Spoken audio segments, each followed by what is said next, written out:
Welcome to the next question. I'm Chi. I'm Austin. And I'm Jenny. Chi, who do we have today? So today we have the great Andre Henry. Andre, he's amazing. Andre's a writer, he's a musician, he's a speaker. He's kind of like a Renaissance man a little bit. I agree. He's a historian. I don't even think that's part of his title, but I'm going to add it today. But he's also an artist. Like, I think one of the really cool things that he did was he carried this boulder with him around LA to kind of symbolize what it's like to walk around as a Black person in our country. And so he's just one of those people that thinks on a lot of different levels. And I loved our conversation with him. It went on for a long time. There was so much good stuff. I felt like we couldn't even we might have run out of drive space. We did run out of drive space. And but it was a great problem. It was a great problem to have because he's amazing. Yeah, I think one of my favorite things about him is that he is so knowledgeable, but he makes it really relatable.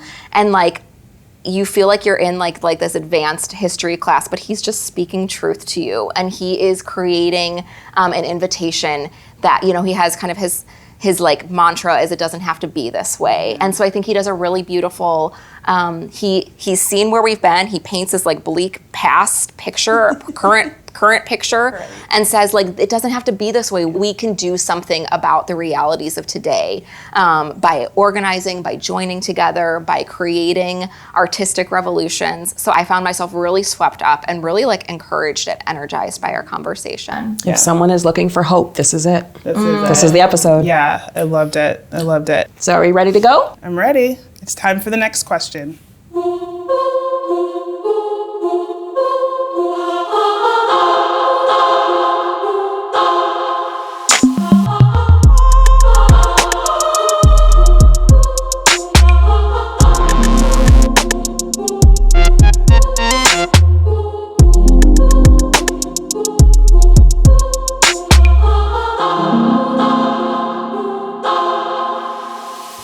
So you grew up in the South, correct? And I'm always interested in place where people come from and how that really shapes their view of the world and how they engage in the world. Can you talk a little bit about that? Yeah, I usually tell people that I'm from Atlanta because that's the closest major city to where I'm from. But I actually grew up in Stone Mountain, Georgia, where the largest Confederate monument in the country is Stone Mountain. Yep. It's basically Confederate Mount Rushmore.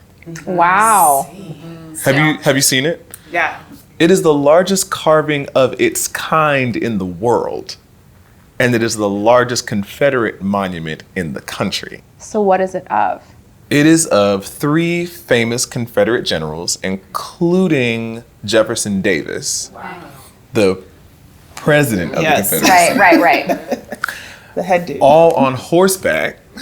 Oh my God. Looking majestic as they, look confidently into, I'm assuming, their future. We don't know what they're looking at, but I'm just assuming that they think they're looking at their future. Now, here's the thing. When you grow up in the South, as I know you grew up in the South, so I don't know if your experience is like this, but you can tell me. I remember now looking back on that, thinking about race and racial justice was heavily policed by the white people around me. Say more about that. Now, I grew up next to a Klansman. My next door neighbor was a part of the Ku Klux Klan. He was also the pastor of the church at the top of the road. And he used to harass my family because our dog, wait for it, my dog had the audacity to bark. They don't do that. Your dog did that? Your dog should be silent. Right. You and your family. Why doesn't your dog speak English like an American?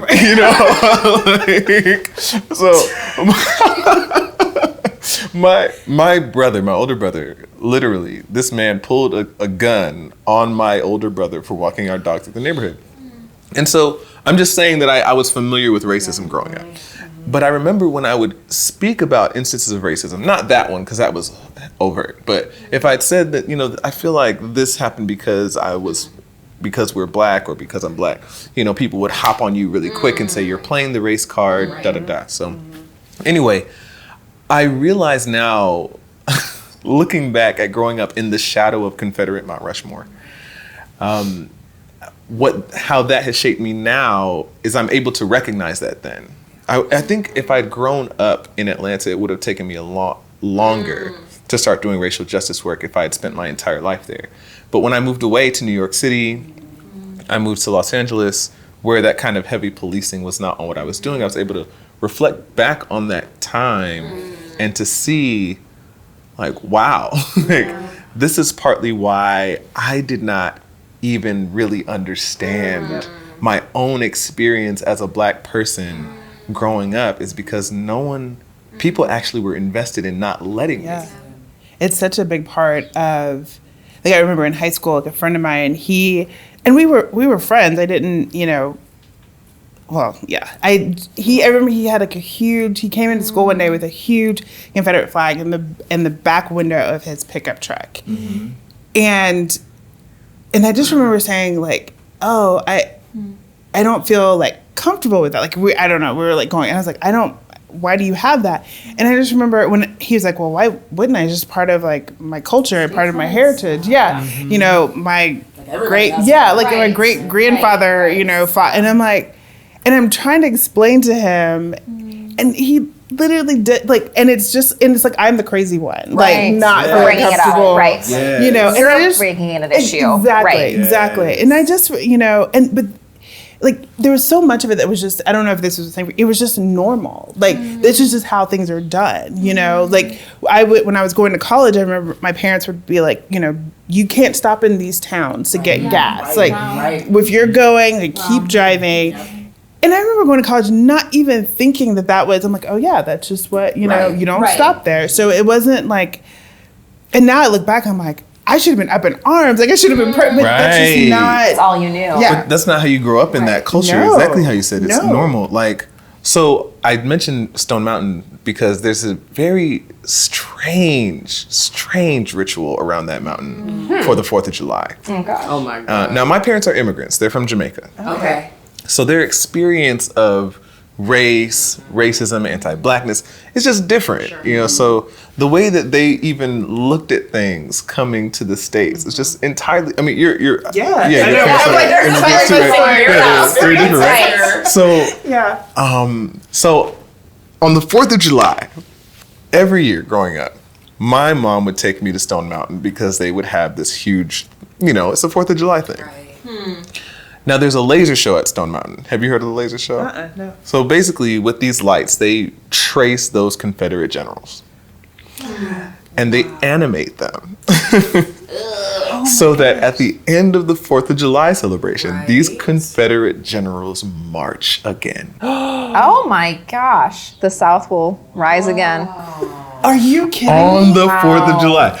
And I didn't know my parents never thought of that being odd, because, I mean, Do people like cheer? Like, is that like, that's like the grand finale? I think that the average person is just like, that's a very cool thing that they do with the lights. The technology of the lights. You know what I mean? I think the average person is it's a spectacle. Yeah. But you have to think that there are, that the people who thought of that. Right. Yeah. We're like. And there must be some people there that look at that and it must resonate in some way. I mean, you have to remember the second iteration of the Ku Klux Klan started on that rock. Right.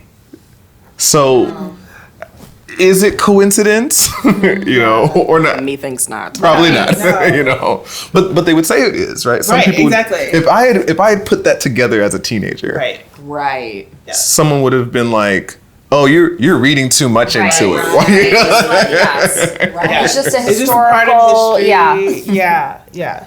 Well, I think that's interesting, the thing about your friend, because you're both talking about it's not just normalized, it's like celebrated, and it's almost like, oh, the history that could have been and wasn't, and how do we kind of bring it back in whatever kind of subversive and pretty like overt ways. So it just, I feel like that just like kind of invades your mind and becomes just part of your subconscious or something. And I do think there are people that it is they don't even think about the implications of that. Right. So if I was like, oh, what would you do if the South, what would happen to me if the South were to rise again? And there's some people, granted, I think that would legit, I didn't even, it's just such a part of like what, their parents told them or what, so, but there are some people that I think are very like, yes, we want the South to rise again for very specific reasons, and they know what that means. But I think there are like two different groups. Not to say that one is okay. Like I think we have to be aware of what we're talking about. But I think it's an interesting culture and how the stories are told after everything happened. Because at least I know I know people who have said, "Oh yeah, we had slaves, but they were like a part of their family. Like they're written in as like there's we their were like good to them." gravestones Exactly on our property. Yeah, and it's like, no, they weren't. They had no other choice than to be there, but they were not a part of your family. Yeah, so I think that growing up in that kind of environment, it paints these boundaries around you as a person of color, as a Black person. And so I tell people, I used to be a white man, because that is how I feel like that is very much the objective of a dominant culture, right? In a dominant culture, you are supposed to think a certain way and abide by these certain rules of behavior and all these kinds of things. And so in many ways, I think that before moving away from the South, that I hadn't realized just how much it shaped my mind to think even against my own freedom and the freedom of Black people. Yes. Right? Well, it's so insidious. I remember having a thought where when I first started naming whiteness, right? And thinking, all these people want me to be them, right? Want me to be white, want me to want whiteness, right? And everything was fine as long as I was willing to pursue that, right? Where I got in, even if I failed at it, right? As long as right? Yep. When I got into trouble was when I didn't want whiteness. When I didn't desire it anymore. That's what got me into trouble. I remember this one moment growing up. So again, my family's Jamaican, and so and my father's a musician. So I grew up in a very musical home, and they had records, they had LPs. And so I would, I found my mom and dad's records, and I would listen to Bob Marley and the Wailers' Burning and Lootin' album every single day. Get Up, Stand Up, was my jam. I don't know why at 8 or 9, I'm like, you felt it. We have rights, people. So I remember I went to church camp. And I had this Bob Marley hat. We used to go back to Jamaica every 2 years. Family reunion, go see our cousins and all that kind of stuff. So I came back with the Bob Marley hat. And I remember someone asked me, I was getting off the bus, and someone asked me, who's Bob Marley? And just as I started to answer the question, an adult interrupted and said, he's this ganja smoking reggae musician. Whoa. Now, when you're 8 or 9 years old, all of this thing about Southern culture and respecting your elders, and you don't even know. You don't even know if you know better than that person, right? So, but I look back on that and going, this person spoke as though the only thing to know about Bob Marley was that he smoked marijuana. And as though smoking marijuana was like some objectively morally, some character flaw, right? But they spoke as though that was the only thing to know about him. And I feel like that is when you grow up in that kind of environment, it sets these limits on what you're able to see and to name and all that kind of stuff. I still remember the first time I heard someone speak positively about Malcolm X. And being shocked. It was a college professor. And I wasn't surprised by what was being said. I was surprised that it was the first time. It was the first time I had heard someone talk about how eloquent he was and how he moved crowds and how you couldn't keep walking by, right? If he was speaking on that street corner, you had to stop because there was something so magnetic about him. And I thought, I've never heard anyone talk this way about Malcolm X. It is that policing, but But it's that policing of our mentalities that was so ingrained that I didn't even realize that I had never heard anything positive about Malcolm X The until same thing college. with the Black Panthers. Like, Totally. This is recently that, I mean, within the last 5 years, that I truly understood why they existed. And like, because everything I'd been taught about the Black Panthers was that they were violent, they were bad. Like, this was, you know, and I remember I was watching a documentary on PBS. They did like a whole series, and I didn't realize they started their free lunch program. Totally, That's the lunch program in schools. Yep. And like, you know, they were trying to protect people from police brutality, like all of those things. And I was like, where was this? Like, how am I this old? And now I'm realizing, but it's like you almost have to, and I think this might even be regardless of where you are, but you almost have to. There's an awakening, you know, a moment where you're like, okay, first of all, being me is okay. Not just okay, it is amazing. Right. Like, that's a transformation. That doesn't just happen because we're taught to hate ourselves the way that we are. And so when you get to that point where you're like, okay, I might be okay, but let me see and then you start like learning all this stuff and you're like, I'm freaking, we are amazing people. Like, but it's so, and that's part of white supremacy. That's what it does. It tries to erase who we are and create the space where we don't celebrate ourselves. But I also think that's why when we start to, like you were saying, when we start celebrating ourselves and we don't apologize for who we are and we take up that space, that's when we become like really a threat. And people are like, well, you know, they're a little bit too... Everything. All the things. Like, too aggressive, too, like, do everything. Yeah, exactly. Like, calm down, be quiet, go back to your corner, try to be like us. And I always think about, like, all the things that I'm recognizing that I have to unlearn, before I can almost, like, relearn it or something. Like, I'm reading this book right now, I think you're reading it too, called They Were Her Property. And it's all, have you read it? Oh, I'm at like 13% in the book, and I'm like, oh my gosh. But I'm just recognizing all of these things that I just almost heard once and then just swallowed wholesale. Like, oh, sure. Like, so white women were around slavery, but like they connected, like, it feels so absurd as I'm reading this about just recognizing all these things that when they offer just us, like, the actual truth and another narrative, I'm like, well, that's a lot more believable. Like, why wouldn't I, like, if you're owning people, why wouldn't have I assumed that this was like a business model and like to be business savvy and to like, you are like the good slave owners, like I was taught, you know, that they actually, yes, they did feed their slaves well because they wanted them to work harder and not die early because they were their investment. And like, but it's just all these things that I'm just recognizing, like, you just swallow, and until someone challenges it,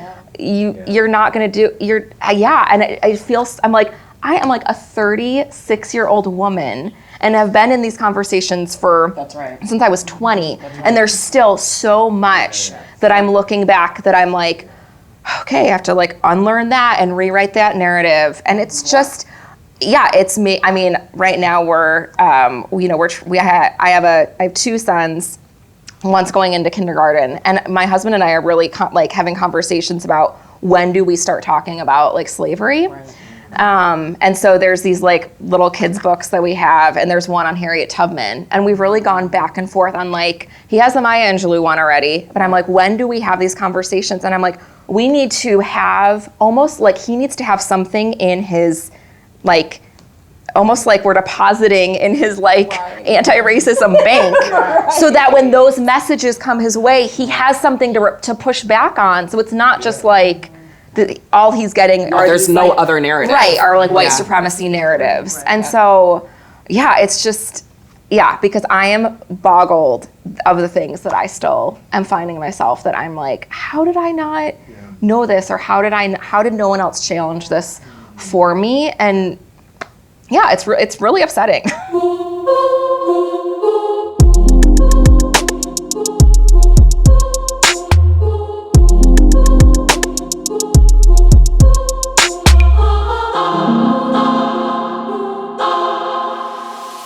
So was sort of like thinking, like, King walked here, right? Like King preached here. Was that part of your growing interest in social movements? There's something weird going on with me as a child. I was just not a normal kid. Like I remember as a kid doing two things. First, I spent a lot of time in my room by myself with a lot of books.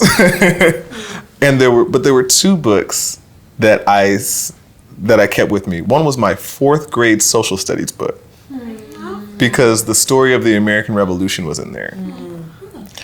And the other was a book that my mom had of Bible characters, but they were all African. And I had those 2 books in my room as a kid. And I would sit there with a yellow pad and make charts of who was this black person that lived in this area that ruled this nation from the Bible, right? Wow. Who was Nimrod and the Queen of Sheba and Solomon, all this kind of stuff, right? And then I would dates and locations of all the battles in the American Revolution. And I would obsessed with this story. Oh my God. And I would draw these things, and I remember drawing like Crispus Attucks, the first black man killed in the Revolution. I remember drawing a picture of the Boston Massacre with Crispus Attucks being killed there. And so like that was just kind of I was always interested in revolution. I was always interested in social change and interested in this idea that people could stand up to oppression, and they could stand up to that. Those stories captivated me. And so again, also listening to Bob Marley every day, get up, stand up. So hearing about Dr. King and the civil rights movement, like those were heroes of mine. And to think, in school, you went to visit the Dr. King Center, and you went to visit his house, and you went to visit the church, Ebenezer, and all that kind of stuff. And so all of that was just kind of there.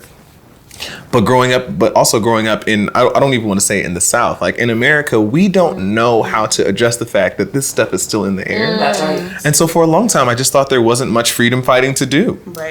Right, because that's how it gets taught, right? The I have a dream speech fixed everything, and we were good to go. My son can hold your son's hand. People tell the story like Dr. King preached the I have a dream speech and then ascended into heaven. Basically, yes.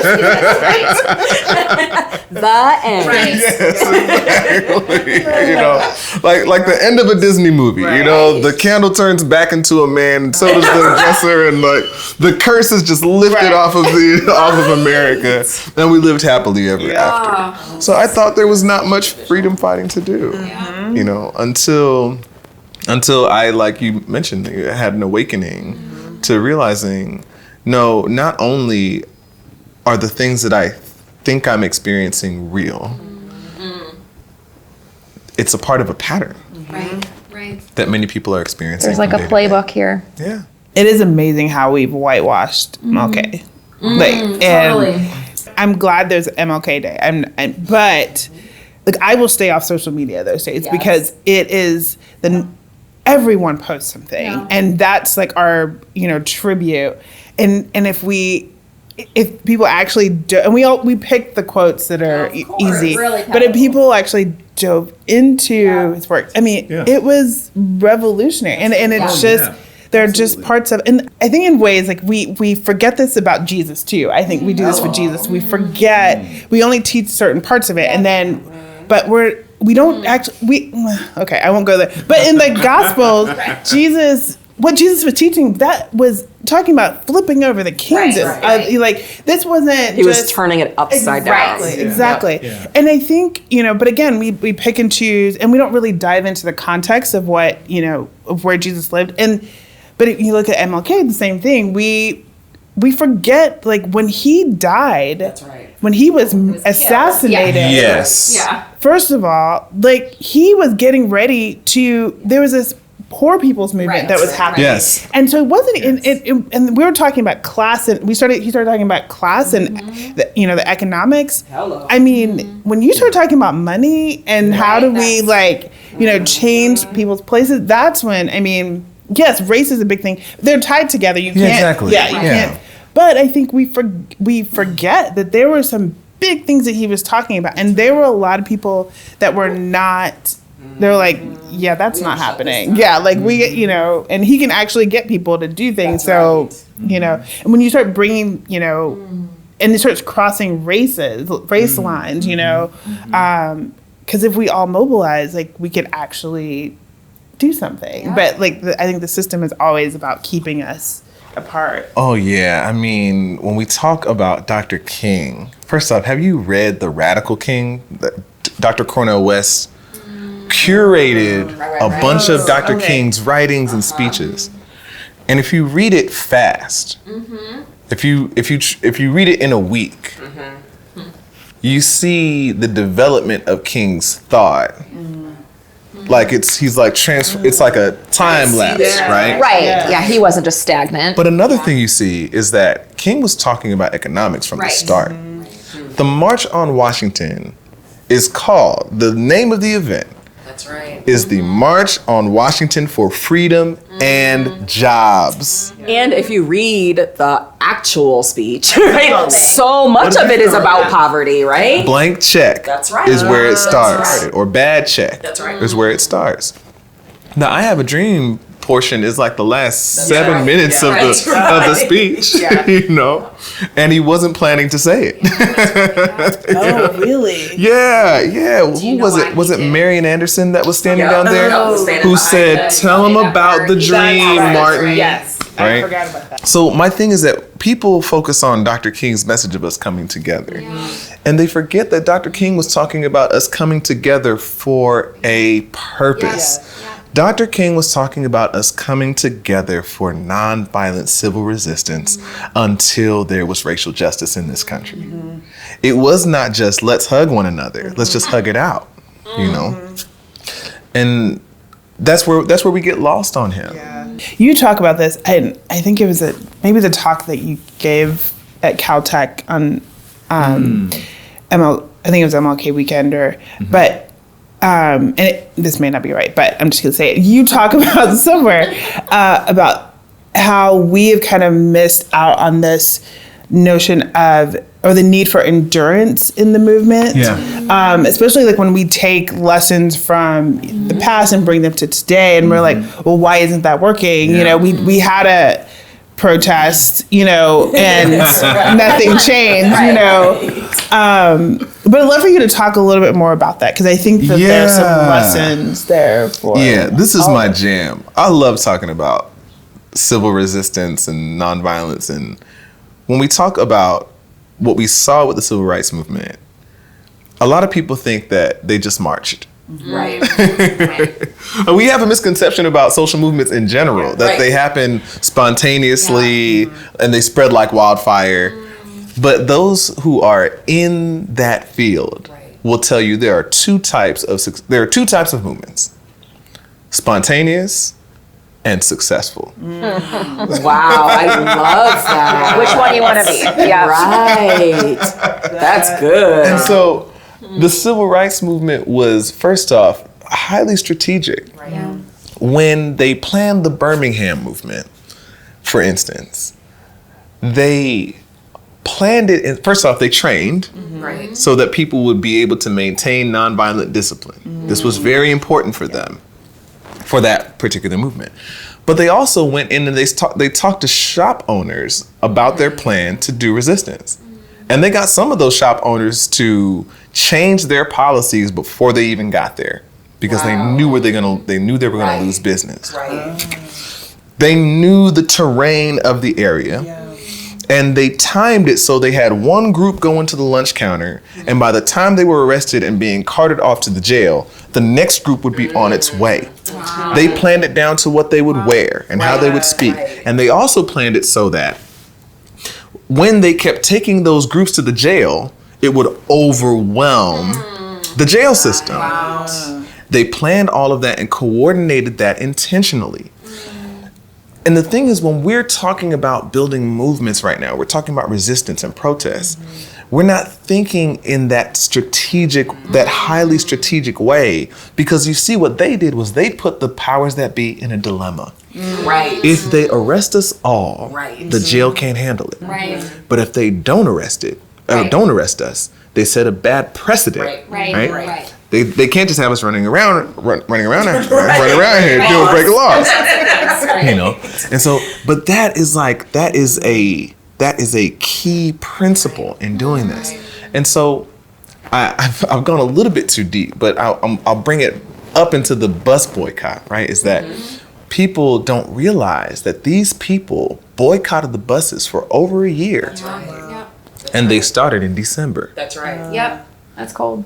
Yeah, it's cold. You know, there's some endurance there. So it is about endurance. It is about having putting sustained pressure on the system, but it's also about doing it strategically. Yes. You know, Occupy was there for a while in Zuccotti Park. You know, it wasn't, but it wasn't just them being there in a sustained way that would have helped. It also had to do with strategy, using a diversity of tactics and a whole bunch of other things that you got to consider in resistance. I was reading your newsletter, I think it was maybe even today, just about how there's like parts for everyone to play. And that I think that you're referencing the bus boycott in this as well, about how they needed people to carpool. And so they would organize and strategize so that they could still get to work on time. And that there were just all these other, that it was just like so holistically thought through. And that's the way that it stays sustainable, is that you're not gonna cave because you've thought through all these things. Exactly. If they had just boycotted the buses, but they hadn't organized a carpool or organized a way to replace people's worn out shoes, which they did, then what are you going to do? You're going to take the bus. Right. You can't resist a system that you're dependent upon. That's good. So the only way that you're going to be able to do that is for us to learn to take care of each other. Which is We got to create a new system. We have to create indigenous systems, organic systems, right? Stop Which it. was the point of the email blast that you're referencing, because my friend Melissa told me about a neighbor of hers that babysits kids of the parents that are going to protest. I see. And I'm like, we have to get this into our head that the revolution is partly blocking traffic, and it's partly making signs, and it's partly tweeting and writing blogs and articles and stuff. But it is also partly us just learning how to care for one another in a self-organized way. Some people's part is to go and fill the streets, and somebody else's part is to say, hey, exactly, yes, the babies can come to my house while you guys go, and I take care of them. Yeah, I just and I'm just gonna quote you all the time because I just think you're no, but I was listening to something about that really stuck with me about like, I think, and maybe this is white supremacy, I don't know where we learned it, I don't know, but this whole idea of like, almost you have to be the one in charge of the movement, as opposed to like I feel like as a white person, like, no, it's my job to like show up and like follow, and it's almost this like knowing your place within the movement, that we can't all be the ones at the podium giving the speech, and that wouldn't work. Like, that's not the point of it. But how do you figure out your place in your unique like role and contribution, and like do that well so that you can do it for a long time and either not get burnt out or not be taking up someone else's space when that's their part to play, like in the movement. So I want to hop on that, because when we think about how do we change the world, a lot of people are looking for a messiah. Right. They're looking for another Dr. King or something like that. And we do need leaders. Right. But the real power for change is with the people. It's not that one person can come and just change all of our hearts and minds, which is only half the battle anyway. Exactly. It's important, but it's only half the battle. The real power is that no regime can withstand the resistance of 3.5% of the population. That's mind-boggling. What? 3.5%. Why? 3.5%. A massive study done by Erica Chenoweth and Maria J. Steffen in their book, Why Civil Resistance Works, studied over 300 conflict situations in the past century. Wow. And nonviolent movements and armed struggles and all these kinds of things. And this was one of the things that they found, was that it only takes a committed few to organize and strategize and resist. And they found that no regime could withstand the sustained strategic resistance of 3.5% of the population. It's not about Dr. King. It's not about some messiah. It is about the 9 to 10 million Americans that care enough about anti-racist progress to do something about it. And so that is the person who says, okay, y'all about to go fill the streets?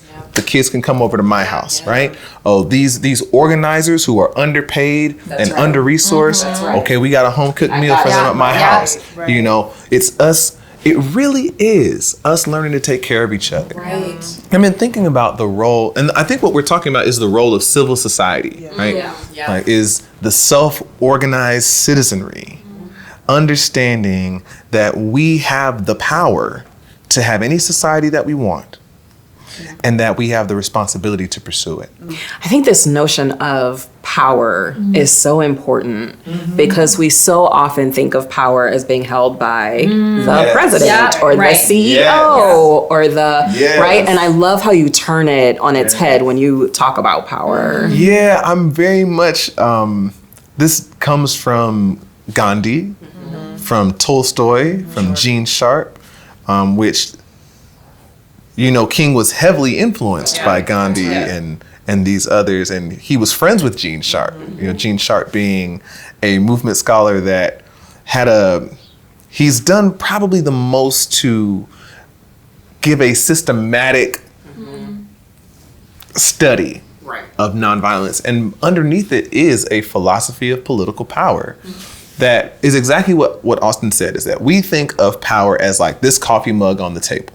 It's an object. It's a fixed quantum. And if you're holding it, then you control everybody else, right? But you have to be holding it in order to be powerful, right? But what Sharp and others have put forward is that no, the real power is in all of us consenting to their rule.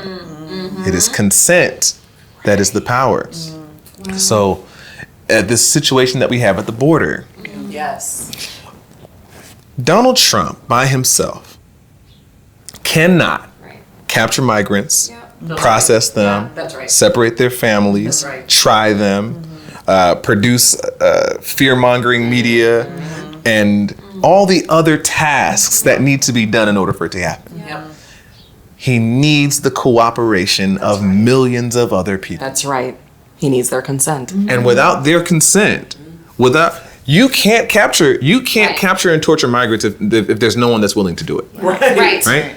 You can't build a new detention center for migrants if there's no one that's willing to build it, right? And so it's our consent that actually, and our participation, our cooperation, that actually allows these things to happen, which tells us how powerful we are. So if the status quo is sustained by our mass consent, it can be changed by our mass dissent, our mass defiance, our participation in a new normal.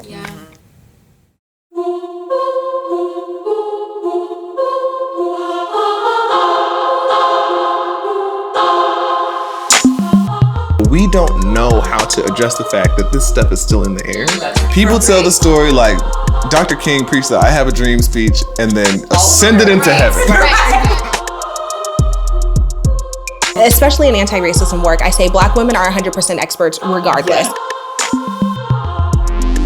I'm deeply invested in building movements where folks aren't shamed for not coming out of the womb, understanding cis heteropatriarchal violence. Prison isn't addressing trauma, it's not addressing violence. Prison is a place of trauma and violence. Everything in the news is just like beating us down. I want to see stories about Black women succeeding and thriving. Black folks in a white space. Listen, fight each other. You may not have shit else in common, but you're gonna be friends, right?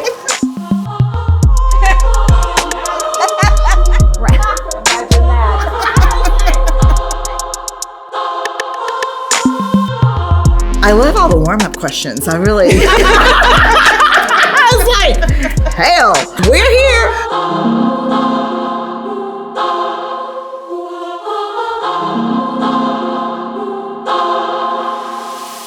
Hi everyone, thanks so much for watching this episode of TNQ. Thanks so much to our backers. You are the only reason this project exists. We're so grateful for you. Don't forget to check out previous episodes on tnqshow.com. That's also where you can sign up for homework. And don't forget to sign up for Andre Henry's newsletter called Hope and Hard Pills. Thanks so much. Bye.